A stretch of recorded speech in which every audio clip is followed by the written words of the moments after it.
Irmãos, abra sua Bíblia e vamos meditar na palavra de Deus, orando para que Ele nos conceda o ensino que precisamos para nós com base nessa leitura. Então nós vimos nesse capítulo, na semana anterior, não é? Uma exortação da parte de Deus para não pecarmos voluntariamente. Quando o crente peca sem saber é uma coisa, quando peca por uma fraqueza ou outra é outra coisa, mas quando ele peca voluntariamente, quer dizer, sabendo que está pecando, gostando do pecado, a Bíblia diz que não tem mais perdão para esta pessoa. E vai passando, a palavra diz, porque bem conhecemos aquele que disse, minha é a vingança, eu darei a recompensa, diz o Senhor. E outra vez o Senhor julgará o seu povo. Parece estranho, não é, irmãos? Mas é o que está escrito na palavra de Deus. Minha é a vingança. A Bíblia diz que nós não devemos nos vingar, mas deixar que Deus se vingue por nós. Vamos ver isso em Romanos capítulo 12. Vá comigo lá para a sua Bíblia. Romanos capítulo 12, versículos 19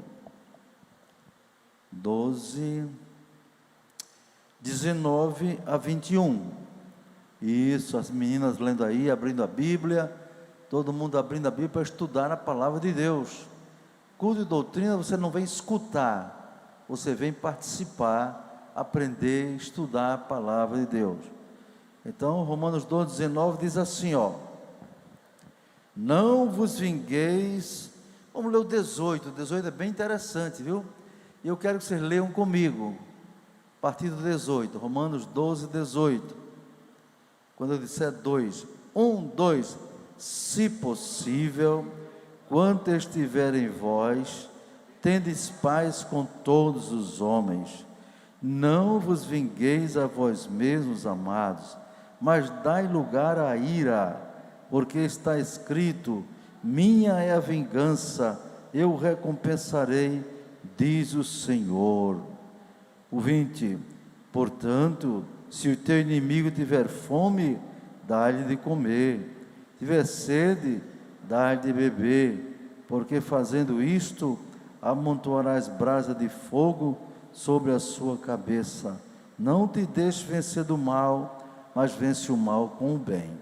Então, aquele versículo 30 lá de 10 de Hebreus, está em perfeita consonância com estes versículos aqui.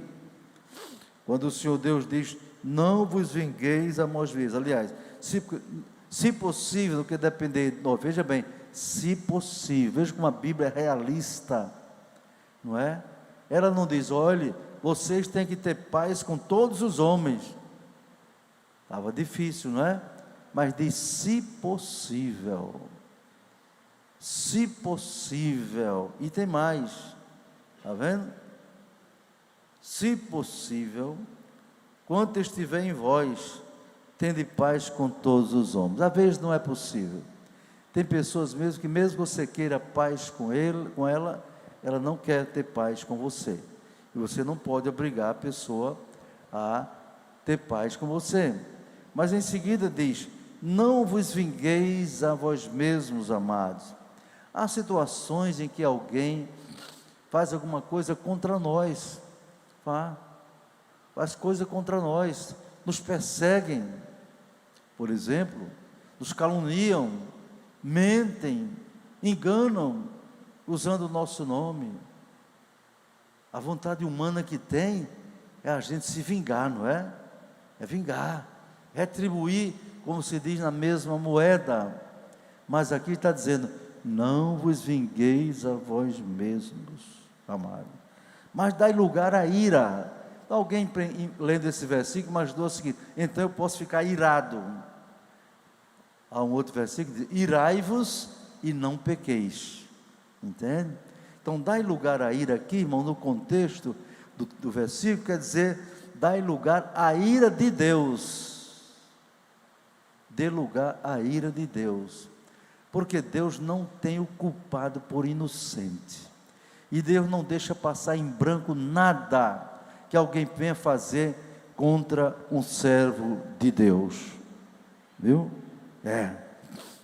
Aqui no vizinho São José de Mipibu, Deus vai fazendo me lembrar assim, uma irmã viúva, não é?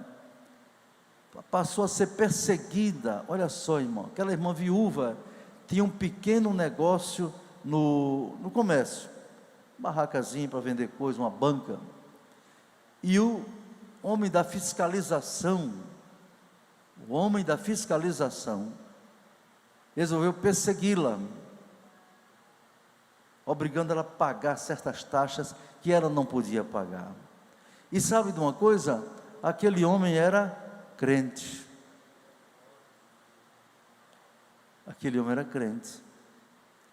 Mas resolveu perseguir a serva de Deus. O que ela fez?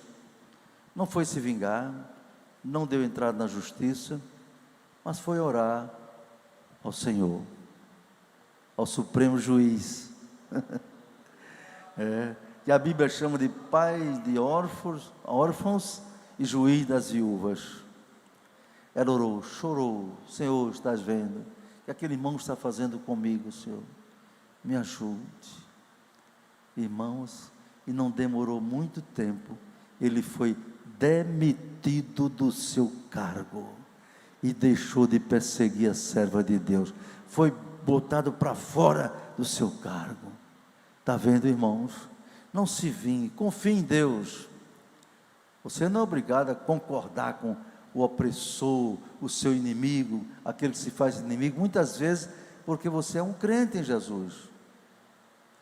Eu passei por 10 cargos públicos, graças a Deus, e por onde eu passei, dando meu testemunho de cristão fiel a Deus, fui perseguido, viu? Fizeram reunião, vai botar para fora, fizeram reunião, botar para fora, mas eu sempre entreguei ao Senhor, e os meus perseguidores nunca prevaleceram para a glória do nome de Jesus. Lembro de um irmão de Campina Grande, servo de Deus, ele era sargento do exército, do tempo que eu também fui sargento do exército brasileiro, não é? Com muita honra, agradeço a Deus ter passado pela vida militar. Gostava muito, não permaneci porque eu sempre gostei de estudar, e lá eu não tinha condição. Orei a Deus e Deus me tirou para a faculdade, fiz o concurso e passei, não é? Então aquele irmão, amigo nosso, contou em Natal um testemunho dele. Olha o que aqui está dizendo: não vos vingueis a vós mesmos, dê lugar à ira, porque Deus diz: minha vingança, diz o Senhor, e eu recompensarei. Então aquele irmão, crente em Jesus, e todo crente fiel, gosta de testemunhar de Jesus, não é? E lá no quartel, o regulamento militar diz que não se deve falar lá em política, religião e outras coisas, está escrito lá realmente. Porém, aquele irmão, na hora dos intervalos, do almoço, sim, levava os folhetos ali e entregava aos colegas, só isso. Não ficava pregando lá no pátio, lá no campo, não. Ele entregava folhetos. Quando ele entregava folheto, a pessoa perguntava: você é crente e tal? E às vezes conversava um pouco ali. Aquilo não atrapalhava nada a sua atividade profissional ali no quartel. Porém, um dia, chegou no quartel um tenente. Olha, meu irmão, no exército, não é? Quem é oficial tem umas estrelas no ombro, né? Tenente é 2 estrelas, 3 estrelas capitão, e outros símbolos. E aquele tenente, um dia passou e viu o irmão entregando folhetozinho. Ele parou e disse: vem cá, todo autoritarismo, aqui não quero ver você falando nada de Bíblia, nem de Jesus. O sargento disse: pois não, tenente, desculpe, eu estava apenas entregando folheto aqui, porque, irmãos, eu fui militar, na hora dos intervalos do expediente, o pessoal se reúne e conversa de tudo, de futebol, de novela, de filme, de sexo, de pornografia, é cada palavrão que você nem queira saber. E graças a Deus eles me respeitavam. Às vezes eu ia chegando assim, eles estavam conversando palavras feias, aí dizia: ei, cala aí que lá vem o Alinaldo, lá vem o Alinaldo. Era o respeito que Deus fazia eles ter por mim. E eu brincando dizia: bem, na verdade meu ouvido tem um filtro, viu? Eles riam. Então pode conversar tudo, mas falar de Deus não pode. Falar de Jesus não pode também, né? E outra vez, lá estava o nosso irmãozinho distribuindo folheto, não é? O tenente chamou ele e disse: olhe, eu já lhe avisei que você não pode fazer isso, viu? Na próxima vez vou lhe dar uma cadeia, você vai ser preso. Oh, meus irmãos, e aquele irmão sargento ficou tão triste com aquilo, não é? Ficou triste, mas Senhor, se conversa de tudo, eu aqui estou apenas, não estou atrapalhando nada. E sabe o que? Ele disse que ficou tão triste, e foi lá para um quarto no quartel, no alojamento, e chorou nos pés do Senhor. Chorou, mas chorou, irmão, eu chorei, que as lágrimas caíram no chão. Eu chorei: Senhor, toma providência, esse homem está me perseguindo, e qualquer dia poderá me prender, viu?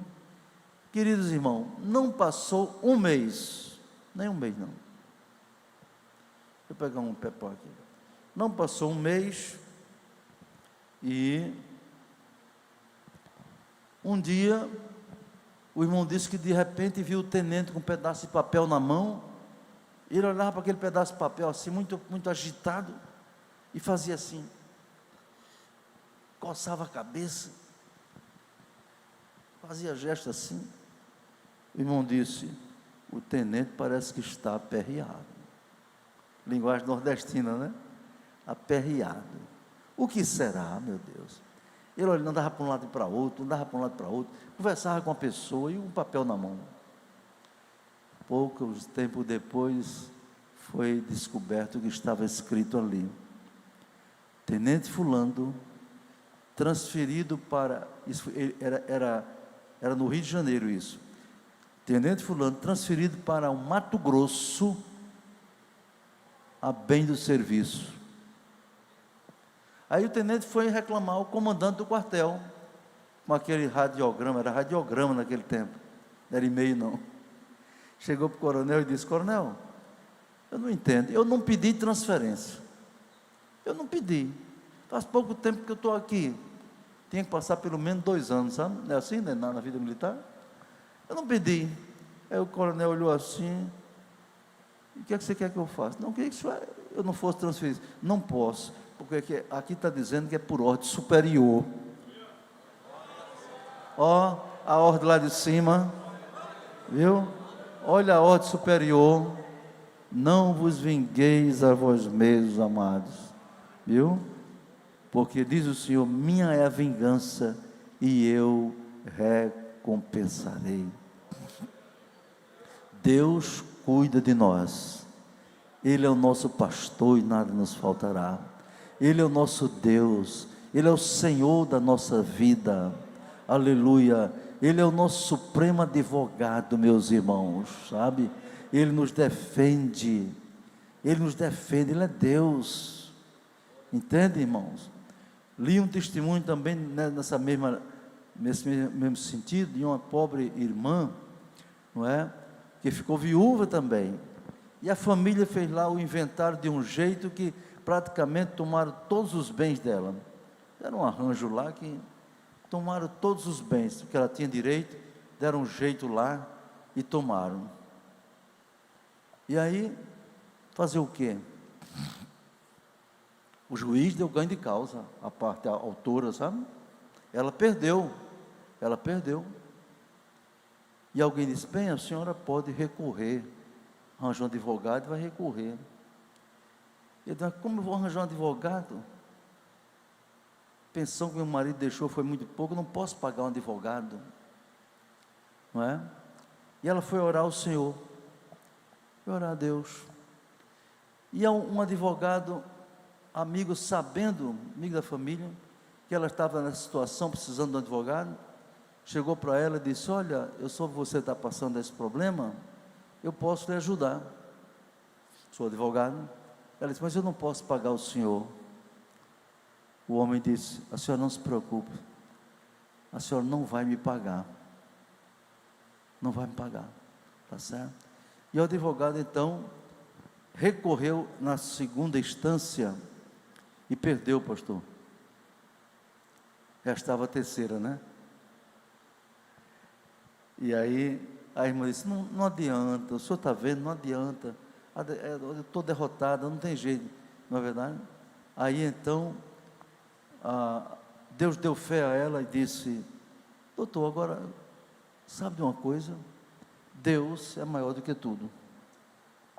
Deus é maior do que tudo.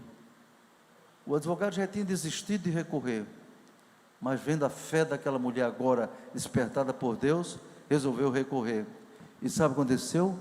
Ganhou a causa, recebeu tudo que tinha atrasado, entendeu?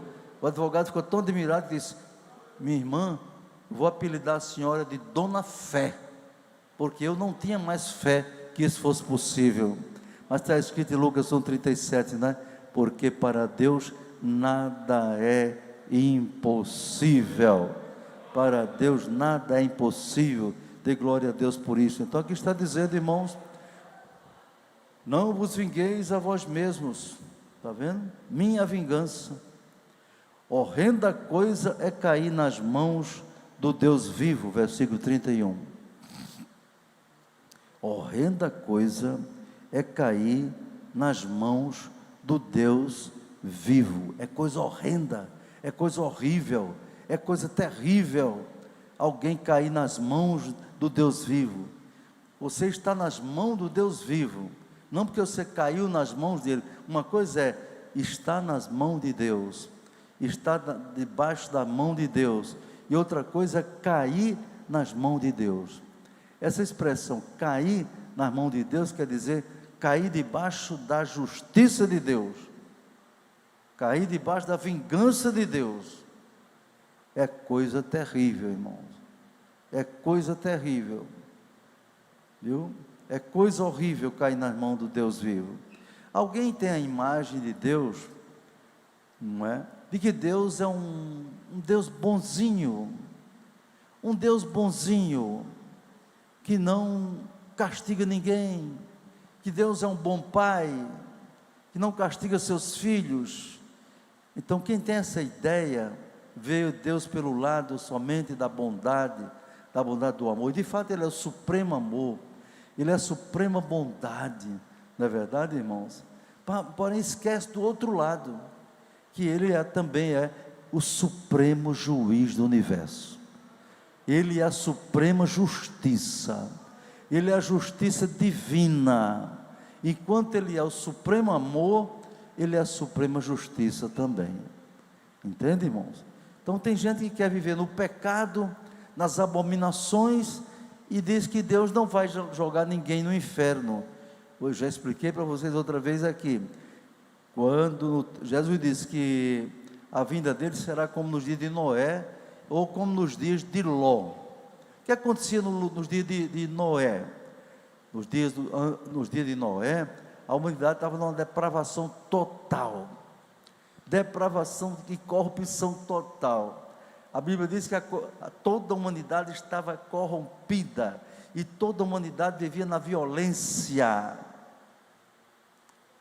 porque o tempo passava e não acontecia nada com eles. Parecia que Deus não estava vendo nada, não é? Parecia que Deus não estava vendo nada. Só que um dia Deus chamou um homem chamado Noé. e disse: Noé, eu tenho visto que você é justo no meio dessa geração corrompida. Então, eu tomei uma decisão: vou destruir toda a humanidade. Então Noé, faça um navio, faça um barco, faça uma arca. E Deus deu o projeto, não é, de engenharia náutica. Tem lá o comprimento do navio, a largura e a altura. Faça uma arca, com 3 compartimentos, não é? Embaixo vai ficar os animais mais pesados, no meio os animais médios, e lá em cima os menores, e você com a sua família lá. Noé trabalhou muitos anos, irmãos. Ele não tinha equipamentos automáticos, nada. Teve que trabalhar com os instrumentos daquela época. E ele não trabalhou só não, seus filhos ajudavam. E é provável que alguém também, uns funcionários, ele convocou para trabalhar na arca, não é? Então, quando Noé estava com cerca de 120 anos, a Bíblia não diz exatamente quantos anos Noé trabalhou na arca, não. Alguém disse que ele pregou 120 anos, né? Não sei, mas ele com 120 anos. Então, Deus mandou ele entrar, fez a arca, e Noé pregava, dizendo o quê? Olhe, Deus vai destruir o planeta, a humanidade, se arrependam, não é? E eles riam de Noé. Dizia que Noé estava louco, não deram valor à pregação daquele servo de Deus. Até que terminou a arca. Quando terminou a arca, Deus disse: Noé, pronto, agora você vai fazer o seguinte: de cada animal puro você coloca 7 casais, de cada animal impuro apenas 2. E Deus disse mais: os animais virão a você. Como eu disse na sexta passada, Noé não precisou sair laçando vaca, laçando boi, puxando ovelha, carregando gato, cachorro, não. Deus deu ordem, e os animais, aqueles animais a quem Deus deu ordem, foram todos se apresentar diante de Noé, em fila, 2 a 2. Noé ficou na porta só recepcionando. E entrou os casais de leões, de elefante, não é, de vaca, de ovelha, e tudo, em todo bicho que Deus mandou entrar, entrou. Os homens não obedeceram a voz de Deus, não ouviram, mas os animais ouviram. Por isso que Deus vai usar os animais para dizer àqueles que vão ser condenados: os animais ouviram a minha voz, vocês não ouviram. Viu? Então, depois que os animais entraram, aí Deus disse: Noé, agora entra tu e toda a tua família na arca. Aí Noé entrou com a esposa dele, e os 3 filhos dele entraram com suas esposas. 8 pessoas. E quem fechou a porta, irmãos? Foi Noé que fechou a porta? Hein? Não. A chave quem tinha era Deus. Noé construiu a arca, mas Deus não deu a chave a ele. Quando ele entrou, diz a Bíblia que Deus fechou a porta por fora. Talvez porque se Noé ficasse com a chave, quem sabe, quando ele ouvisse os gritos das pessoas, das crianças se afogando, talvez ele quisesse abrir. Deus não permitiu. Viu, meu irmão? Então, horrenda coisa é cair nas mãos do Deus vivo. Quando alguém disser para você na escola que Deus é muito bom, que não vai jogar ninguém no inferno, diga para ele: você conhece a história do dilúvio? Alguns deles vão dizer assim: não, essa história do dilúvio é uma lenda. É uma lenda, não é? Pois bem, a ciência prova, ciência verdadeira, que o dilúvio foi universal. Foi encontrado fósseis de animais de terra quente lá no Polo Norte. Por quê? Porque as águas saíram levando tudo. Então, toda a humanidade foi destruída pelo Deus que diz: horrenda coisa é cair nas mãos do Deus vivo. Agora, Deus nunca deixou de ficar sem alguém para representá-lo, sem alguém para falar aos homens a sua vontade, nunca, nem que foi uma pessoa só, mas ele sempre ficou com uma testemunha, entende? Então isso foi um castigo universal. Então quando alguém disser que Deus é bonzinho, diga: não, senhor, Deus é bom, absolutamente bom, divinamente bom, porém é divinamente justo, viu? Ele faz justiça, e Ele cumpre a sua palavra. Aqui no Brasil não se cumpre nem a Constituição agora. A Suprema Corte está passando por cima da Constituição declaradamente. Qualquer estagiário do curso de Direito sabe que a Constituição está sendo jogada de lado. Mas tem uma coisa: a Constituição de Deus, ninguém vai rasgar, viu? E ninguém passa por cima dela sem pagar o preço muito alto. Louvado seja Deus. Jesus disse: passará os céus e a terra, mas as minhas palavras não hão de passar. Então na época de Ló, era outro patriarca, não é? Daqueles tempos antigos. Ele foi morar, ele separou-se do seu sobrinho de Abraão, seu tio, Ló, né? Porque Ló queria ir para um lugar mais bonito, a campina do Jordão era mais verde, tinha mais pasto para os seus animais, etc. Então Abraão disse: você escolha para onde você quer ir. Se você for para a direita, eu vou para a esquerda. Se você for para a esquerda, eu vou para a direita. Aí Ló olhou assim, e aqui é que é lugar bom, tudo verdinho, tudo bonito. E deixou o tio dele ir para uma terra seca. Mas sabe qual foi o resultado? Sabe qual foi o resultado? Diz a Bíblia que os habitantes de Sodoma e Gomorra, na verdade era Sodoma e Gomorra, eram as principais cidades daquela região, mas havia outras, que a Bíblia fala o nome, né? Sodoma, Gomorra, Ademar, Zoar, com Z, e Zeboim, também, um nome engraçado, né? Zeboim, cidade da campina do Jordão. Diz a Bíblia, os moradores daquela região eram grandes pecadores diante de Deus, grandes pecadores diante de Deus. A depravação era grande naquela região, e o pecado principal daquela região era sodomia, era homossexualidade, está escrito na Bíblia. Não estamos aqui com preconceito contra ninguém, cada pessoa tem direito de ser o que quiser, e vai colher as consequências das suas escolhas. Isso é uma lei infalível. Então, nos principais pecados era esse. E diz a Bíblia que o justo Ló afligia suas almas. Meu Deus, quanta depravação, quanto pecado, quanta miséria nesse lugar, não é? Eu creio que ele se arrependeu de ter morar ali naquela região. Ele, sua esposa e suas 2 filhas, não é? E as suas 2 filhas também casaram naquele lugar.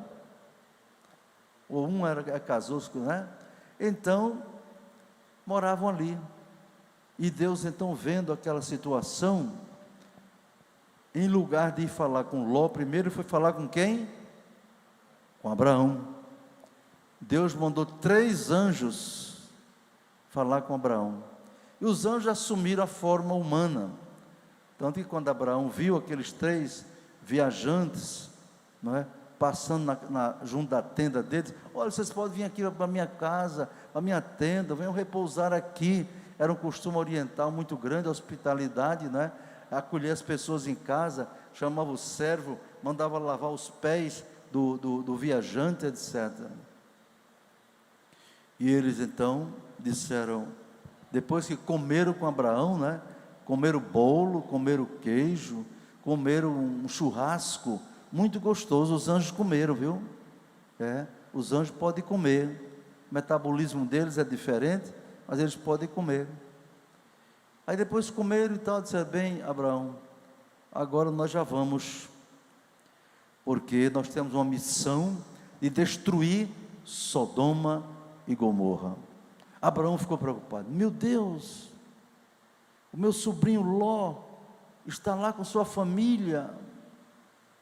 Aí Abraão se levantou e disse: meu senhor, se lá houver 50 justos, você destrói as cidades? Ele disse: não. E se tiver 45, também não destruo. Se tiver 40, não destruo. Aí Abraão ficou: meu Deus, não tem nem 40 pessoas ali.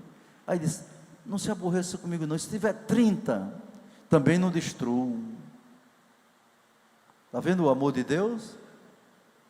E se tiver 10, 20, não destruo.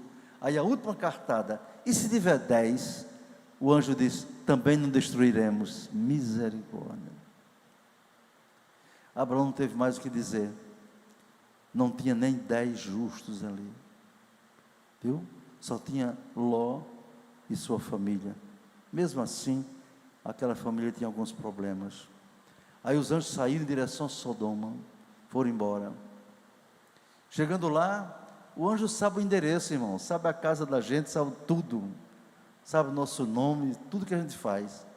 Os anjos não foram perguntar onde é que Ló mora, não, foram direto na casa de Ló. Chegando lá, Ló, tem uma notícia muito ruim. Deus mandou destruir estas cidades, e você vai ter que sair daqui depressa, porque eu só posso cumprir a missão quando você e sua família sair, né? Ló ainda argumentou alguma coisa e tal, não é? Aí quando os homens daquela cidade, não é? Talvez a maioria era homossexual, quando souberam que tinha 2 rapazes lindos na casa de Ló, disseram assim: eita, vamos pegar aqueles caras bacana, não é? Vamos lá, vamos pegar ele. E diz a Bíblia, para que os conheçamos, para a gente ter relações com ele, para transar com eles. Eles não sabiam que eram anjos, pensavam que eram apenas rapazes bonitos. Foram na casa de Ló, não é? E Ló estava lá conversando com os anjos dentro de sua casa. Eles chegaram e disseram: ei, senhor Ló, manda sair esses 2 caras que estão aí na sua casa, nós queremos pegar eles. Aí o Ló disse: não façam isso, esses homens vieram se hospedar na minha casa, são meus visitantes, não façam isso. Não, sai, você quer mandar na gente? Vai, manda logo, eles tira logo, senão vamos arrombar a sua casa. A mulher não tinha muito valor naquela época não, irmãos. Quem trouxe valor para a mulher foi Jesus. Sabe que foi o patriarca Ló disse: eu tenho 2 filhas virgens, vou trazer elas aqui, entrego a vocês, façam o que quiserem com ela. Já pensou? Já pensou que coisa terrível? Mas os anjos estavam vendo tudo. Aí os anjos, quando viram que Ló não queria ceder, e os homens disseram: bem, agora sai da frente, vamos arrombar, vamos agora entrar aí e pegar eles. Aí os anjos disseram: Ló, passa para trás, agora é conosco, deixa com a gente. Aí os anjos tomaram a frente. Quando eles foram invadir a casa, eu não sei se os anjos fizeram um gesto assim ou de outro jeito. Sei que a Bíblia diz que os anjos cegaram todos eles. Toda aquela multidão ficou cega, não via nada, ficaram apalpando de um lado para outro. E aí chega, onde é que eu estou? Como chega, me ajuda aqui. Horrenda coisa é cair nas mãos do Deus vivo, com o Deus de Abraão, Isaque e Jacó, o Deus criador dos céus e da terra. Tem muita gente brincando, blasfemando na televisão, na internet, no STF, nas políticas, no Congresso, não é? Tem muita gente brincando e blasfemando de Deus, mas é apenas questão de tempo. Eu escrevo no Facebook: é questão de tempo. O nome de todos já está escrito na lista do juízo final. O nome pode sair da lista, se arrependerem e aceitarem Jesus, mas não saindo, diz a Bíblia, todo joelho se dobrará diante de Jesus Cristo no juízo no final. Viu? Então os anjos feriram de cegueira. E Ló ainda quis demorar com a mulher. Os anjos puxaram pela mão. Vamos embora, Ló. Bora. Pegaram pela mão, arrastaram Ló e a mulher e as filhas levaram lá para fora. Só quando eles chegaram lá fora, foi que Deus mandou a catástrofe atômica. Caiu fogo do céu. Foi tanto fogo, irmãos, que destruiu aquelas 5 cidades da Campina do Jordão. Por ali passava o rio Jordão, irmãos. Passava em direção lá para a Campina. Mas foi tão grande a catástrofe que a explosão atômica destruiu aquela Campina, que lá e agora é o Mar Morto, 430 metros abaixo do nível do mar. 400 metros, eu estive lá. Aquela água que vem do Jordão cai ali dentro e se concentra com tanto sal que ninguém afunda ali. Não é? Eu fui com os irmãos visitar Israel e fomos lá, não é? Fiz questão de pegar, botar uma roupa de banho e entrar ali dentro do Mar Morto, e me sentei e fiquei lendo uma revista lá e mandei tirar foto. Ninguém afunda. Agora, se aquela água bater nos seus olhos, misericórdia, pode cegar. Então, horrenda coisa cair nas mãos do Deus vivo, irmãos. Então Deus é bom? É, mas Deus não suporta. Aliás, Ele tem paciência.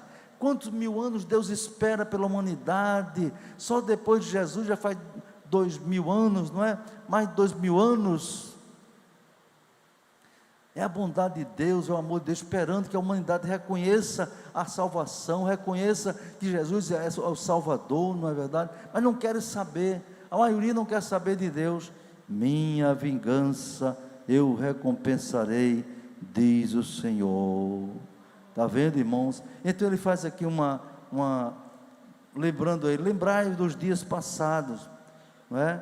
Depois de serdes iluminados, suportaste grande combate e aflição. Está mostrando aqui que aqueles irmãos a quem ele escrevia passaram lutas, tribulações, dificuldades, não é verdade? Vitupério, tribulação, não é? Mas eles mesmo assim se compadeceram dos que estavam nas prisões, não é? Permitiram até roubar os seus bens.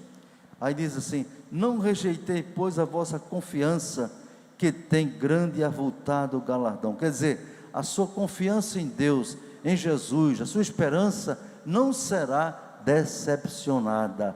Tem grande e avultado galardão, quer dizer, grande recompensa. Dê glória a Deus por isso, irmão. Vale a pena ser fiel, vale a pena. Ore, porque no Brasil está havendo perseguição já à igreja, grandes perseguições, viu? Agora mesmo, hoje à tarde eu vi no Facebook um pastor, não é, lá em Minas Gerais, e uma pessoa do YouTube foram processados, pastor Jorge, pelo Ministério Público de Minas Gerais. Sabe por quê? Porque disseram que aquele pessoal que desfilou endemoniado lá no Rio de Janeiro agora no Carnaval, representando os demônios, o pastor disse que aquilo era demônio. Pronto, alguém entrou na justiça e o Ministério Público já condenou a pagar 500 mil de multa. Olha só, 500 mil de multa, viu? E também financiar um curso para mostrar que aquilo que a igreja ensina não é verdade. Isso é perseguição. Vamos orar pelos nossos irmãos mineiros. Eles estão sendo perseguidos pelo Ministério Público daquele estado. Ano passado, um outro pastor de uma igreja batista foi condenado também a pagar multa, porque na escola da igreja proibiu ensinar ideologia de gênero. Foi condenado, mas recorreu e venceu, graças a Deus. O juiz deu ganho de causa a ele. Agora esse outro pastor está condenado. Vamos orar também. Então aqui está dizendo, né? Não rejeite a sua confissão, porque necessitais de paciência, para que depois de haver feito a vontade de Deus, possais alcançar a promessa. Sabe qual é a promessa, irmãos? é de um dia nos encontrarmos com Jesus nos ares. É um dia comparecer no tribunal de Cristo para receber a recompensa pelas nossas obras. É um dia, meus irmãos, estás ali com Jesus, não é? Vivendo ali na eternidade aqueles 7 anos. E a promessa é um dia a igreja voltar para implantar com Jesus o milênio, acabar com a grande tribulação e implantar o reino milenial na terra. É a promessa. Alguém disse que é lenda, é lenda. Ora, irmão, você vê, quem lê a Bíblia vê que as suas profecias, a maioria já se cumpriu, outras estão se cumprindo e outras ainda vão se cumprir, porque Jesus disse: eu velo pela minha palavra para cumprir, diz o Senhor, não é? Aí dá uma palavra aqui, porque ainda um poucochinho, essa palavra poucochinho eu só vi na Bíblia, não sei se vocês viram em algum outro livro. Um poucochinho de tempo, e o que há de vir virá, e não tardará. Parece que faz tanto tempo, não é? Que a igreja foi criada, mais de 2000 anos, mas a Bíblia diz: um dia para Deus é como 1000 anos, e 1000 anos como um dia. Então você não sabe qual é a equação que Deus está usando, não é verdade? Pode estar bem mais perto do que a gente pensa. E para concluir diz: mas justo é aquele que aceitou Jesus e é justificado por Deus, pela justiça de Cristo nele. O justo viverá da fé. O justo viverá da fé. E se ele recuar, o justo, olha aqui, a minha alma não tem prazer nele. Ele causa uma decepção. Aí diz aqui a palavra para concluir esse texto: nós, porém, não somos daqueles que se retiram para a perdição, mas daqueles que creem para a conservação da alma. Dê glória a Deus por isto, meu irmão. Dê glória a Deus, viu? Procure cada dia ser mais crente, ser mais fiel, ser mais sincero ao Senhor, ser mais santo. Não é ser santo demais, é ser santo. Deixe o meu conselho que eu tenho dado por onde passo. E aqui principalmente, se você não faz o culto doméstico, você está desobedecendo mandamento da palavra de Deus. Obreiro do Senhor ou membro da igreja, é mandamento da palavra de Deus. Salmo 78 manda fazer o culto doméstico. Deuteronômio 11, 18 a 21 manda fazer o culto doméstico, viu? Efésios capítulo 4 manda os pais criar os filhos na doutrina e administração do Senhor. Isso é culto doméstico. Então, se você não está fazendo culto doméstico, você está desobedecendo a palavra de Deus. Procure fazer a partir de agora, quem não está fazendo, viu? Outra coisa, leiam a Bíblia todo dia. Se você não lê a Bíblia todo dia, não tem desculpa. Não tem desculpa. Eu duvido você deixar o telefone em casa. Cadê? Me dê meu telefone, por favor.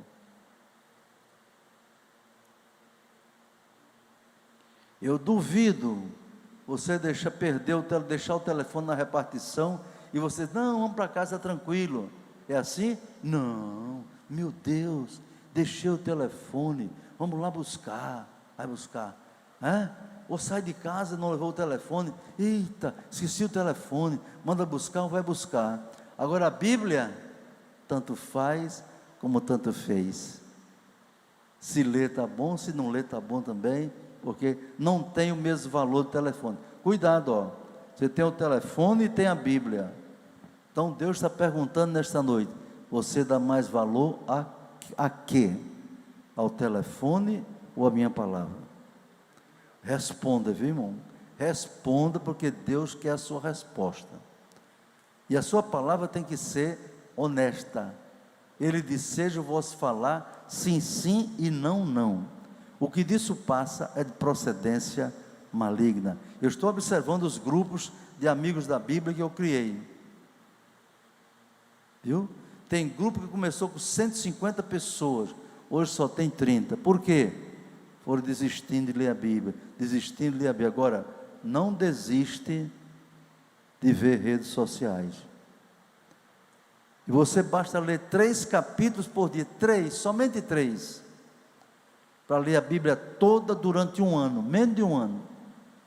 Agora, passa 2 horas vendo rede social, 1 hora por dia, ou mais.